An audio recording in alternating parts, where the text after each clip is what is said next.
வாழ்க்கையில் நடக்கும் பல நிகழ்வுகள் வினோதமாக இருக்கலாம். ஆனால் அவற்றை நீங்கள் பார்க்கும் பார்வையில் நபருக்கு நபர் வித்தியாசம் உண்டாகும். ஒரு விஷயத்தை எப்படி எடுத்துக்கொள்ள வேண்டும் என்னும் ஞானத்தை நான் உனக்கு தருகிறேன்.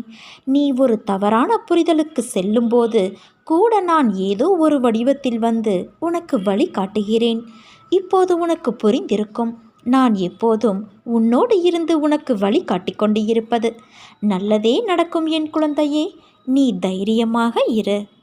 இன்று உன்னை சிரித்த முகத்தோடு பார்க்கும் பொழுது என் மனதில் எழும் சந்தோஷத்திற்கு அளவே இல்லை. உன் சிரிப்பை பார்த்து எவ்வளவு நாள் ஆயிற்று? இன்று நீ நிம்மதியாய் உணர்ந்தாயல்லவா? அதே மாதிரி உன் நிலைமையும் மாறும். இந்த வயதில் உழைக்காமல் வேறு எந்த வயதில் உழைக்கப் போகிறாய்? சோர்வு, தோல்வி இவை அனைத்தையும் தூக்கி எறி.